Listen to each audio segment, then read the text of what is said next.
আপনারা খুব মেধাবী তাই না? আজ দেখবো আপনারা কত মেধাবী। আমার ভিডিও পুরোটা না দেখে আপনারা যদি গালিগালা শুরু করে দেন তাহলে দেশের মানুষ বুঝে নেবে আপনাদের বংশ পরিচয়। আশা করি ভিডিওটা পুরোটা না দেখে আপনাদের বংশের পরিচয় দেবেন না। আর আমার ভুল হলে আমার ভুলগুলো অবশ্যই ধরিয়ে দেবেন। আসি প্রথম থেকে। এই কোঠা আন্দোলন শুরু হয়েছিল 18 সালের ফেব্রুয়ারিতে। 2018 সালের 11 এপ্রিল এই নিয়ে সংসদে কথা বলেন প্রধানমন্ত্রী। যখন এরাও চায় না, কেউই চায় না, মাননীয় স্পিকার তার মধ্যে বলে দিচ্ছে যে বলতো কোনো কোটাই থাকবে না। 12 জুলাই 2018 সাল এই পর্যন্ত হাইকোর্ট সরকারের কাছে সময় চায়। অবশেষে অক্টোবরে কোটা স্থগিত হয়। সেই থেকে এই পর্যন্ত কোটা স্থগিত ছিল। এই বছর জুনে হাইকোর্ট ওই স্থগিত আদেশ বাতিল করে। শুরু হয় আন্দোলন। এই আন্দোলনে সরকার কিন্তু সংহতি প্রকাশ করে এবং দিক নির্দেশনা দেয় ছাত্রলীগের সভাপতি। জনদুর্ভোগটা কমায় ভালো, জনদুর্ভোগটা সহভাগী তোমাদের পরিমাণ সেটা সহভাগী নিয়ে আসতে পারো। তাই এখন কারণ এখন তো অ্যাপিলেট ডিভিশন যেটা করে হাইকোর্ট ডিভিশনের রায় কোর্ট স্টে ওটা সেটা তো দিয়েছে।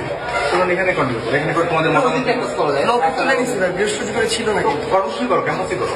সরকার এই বিষয়ে আন্তরিক এবং কোঠার পক্ষে সেটাও বলে। সরকার আসলে আন্তরিক, এটা সংস্কার প্রয়োজন, আমরা সংস্কার প্রয়োজন এবং ইনশাআল্লাহ সংস্কার। আর আপনারা বেশি এরপর আদালত এই কোঠার বিষয়ে পক্ষে বিপক্ষে যুক্তি খণ্ডনের জন্য তারিখ দেওয়া হয় আগস্ট মাসের 7 তারিখে। কিন্তু আন্দোলনকারী আদালতে যেতে চায় না, প্রধানমন্ত্রীর হস্তক্ষেপ চায়। প্রধানমন্ত্রী এর মধ্যে চীন সফর শেষে সামগ্রিক বিষয় নিয়ে সংবাদ সম্মেলন করেন। সেখানে এক সাংবাদিক তাকে প্রশ্ন করে, আপনারা গত 10-12 দিন ধরে আন্দোলন হচ্ছে, আপনারা অসীম ধৈর্যের সাথে আন্দোলন মোকাবেলা করছেন এবং যারা আন্দোলন করছে তাদেরকে পিছনে কি অন্য কেউ ইন্ধন জুগিয়ে ভুল বুঝিয়ে বিভ্রান্ত করে মুক্তিযুদ্ধের মুখোমুখি করার জন্য করছে কিনা?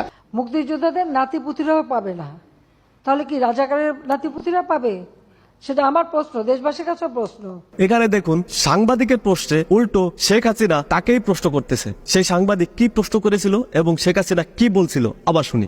সেটা আমার প্রশ্ন, দেশবাসীর কাছে প্রশ্ন, যে রাজাকারের নাতিপুতিরা সবকিছু পাবে, মুক্তিযোদ্ধারা পাবে না।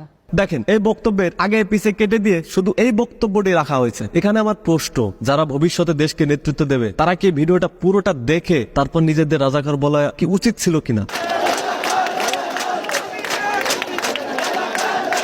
পরবর্তীতে তাদের ভাষা দেখুন। আমরা সরকারের পদত্যাগ চাই, স্বৈরাচার বুঝেন? আমি কি তোমাদের রাজাকার বলছি? তোমরা নিজেরা নিজেদের রাজাকার বানাইছো। তুই কি বলছস? আমরা কি দেখি নাই? সে এই দেশের প্রধানমন্ত্রী, যার নাম সারা বিশ্বের মানুষ সম্মানের সাথে নেয়, তাকে এরা নাম ধরে তো ডাকছে, তারপরও তুই তাকারি করতেছে। এর শেষ কোথা?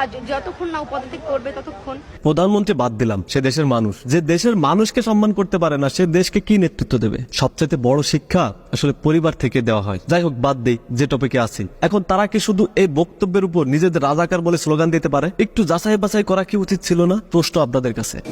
আমি আমার জীবন দশায় যখন শুনলাম আমি কে তুমি কে, রাজাকার রাজাকার, এর আগে আমার মৃত্যু হলে আমি খুশি হতাম। ঠিক এই বঙ্গবীর কাদের সিদ্দিকীর মতো তার যেরকম কষ্ট হচ্ছিল, প্রতিটা মানুষের ঠিক একই কষ্ট হচ্ছিল তাদের এই স্লোগান। এই স্লোগান যেন প্রতিটা মানুষের বুকে বিঁধতেছিল। এখন এখানে প্রশ্ন আসতে পারে, ছাত্রলীগ কেন তাদের গায়ে হাত তুললো? হ্যাঁ, আপনাদের এই কথার সাথে আমিও একমত। ছাত্রলীগ কেন তাদের গায়ে হাত তুললো? ছাত্রলীগের মধ্যে কিছু হাইব্রিড অতি উৎসাহী নেতারা ছিল, আর হাত তোলার কারণ মনে হয় এটাই, আমাকে যেন হল থেকে বের করে দেওয়া হয়। কিন্তু পরবর্তীতে সেন্ট্রাল কমান্ডের প্রতিনিধিরা সাথে সাথে আসে, কারণ তাদের কথা হচ্ছে যে তাদের সাথে ওই ক্যান্ডিডেটদের আজকে কোনো কথাই হয় নাই, এবং তারা এই ইনফরমেশনটা দিয়ে যদি আমাকে এখান থেকে বের করতে পারতো, এই ক্রেডিটটা নিতে পারতো এবং ওইভাবে রাজনৈতিক একটা ফায়দা নিতে পারতো। এরপরে প্রধানমন্ত্রী জাতির উদ্দেশ্যে ভাষণ দেন, সবাইকে একটু ধৈর্য ধরার আহ্বান জানান, আদালতের রায় আসা পর্যন্ত একটু ধৈর্য ধারণ করার জন্য বলেন, ন্যায় বিচারের আশ্বাসও দেন। সর্বোচ্চ আদালতের রায় আসা পর্যন্ত ধৈর্য ধরে অপেক্ষা করার জন্য আমি সকলকে বিশেষভাবে অনুরোধ জানাচ্ছি।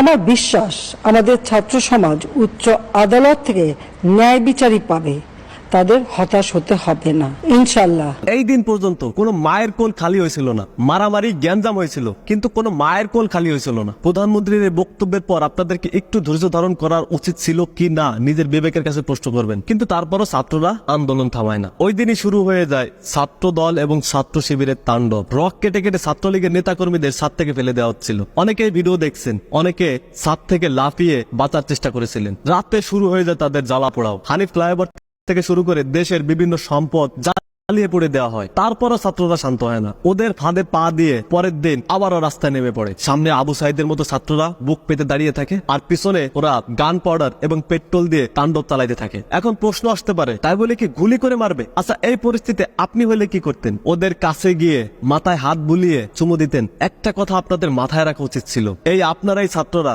গণজাগরণ মঞ্চ করে ওদেরই কিন্তু ফাঁসির ব্যবস্থা করেছিলেন, এবং ওদের ফাঁসিতে আপনারা মিষ্টি বিতরণ করেছিলেন। ভুলে গেছেন আপনারা সব? তারা কি আপনাদের এমনি এমনি ছেড়ে দিবে? আজ তারাই আন্দোলনের নামে বিভিন্ন ছদ্মবেশে আপনাদের সাথে মিশে আছে। পুলিশ মরতেছে, র্যাব মরতেছে, সাধারণ ছাত্রছাত্রীরা মরতেছে, আর এই পাশে elevated express, metro rail, BTV ভবন, সেতু ভবন, সমস্ত গুরুত্বপূর্ণ স্থাপনা আগুন দিয়ে জ্বালিয়ে পড়ে দিচ্ছিল। এর মধ্যে জেএমবি নরসিংদী জেলা কারাগার ভেঙে তাদের সদস্যদের মুক্ত করে অস্ত্র লুট করে এখান থেকে নিয়ে যায়। তারা কি এমনি এমনি অস্ত্র লুট করেছে? তারা কি অস্ত্র দিয়ে লুডু খেলবে? পুলিশ মেরে ফ্লাইওভারে ঝুলিয়ে রাখছে। আর এই ভিডিওর দিক খেয়াল করেন, কিভাবে গ্যাঞ্জামের ভিতরে দেখেন মানুষটি পড়ে গেল। এই মানুষটিকে এই ভিড়ের ভিতর দিয়ে মারলো কারা? আপনারা তাদের ফাঁসি দেবেন, আপনাদের তারা এমনি এমনি ছেড়ে দিবে? তারা কি মাঠে আসে নেই? দুই একটা তারা এইভাবে ফেলায় নাই? এখানে যারা মারা গেছে, সাধারণ ছাত্রছাত্রী থেকে শুরু করে পুলিশ, র্যাব, যারাই মারা গেছে, সকলের কিন্তু একটা পরিবার আছে, তাদেরও স্ত্রী আছে, সন্তান আছে, মা আছে, বাবা আছে, তারাও কারো না কারোর ছেলে, কারো না কারোর বাপ। একটা কথা আছে,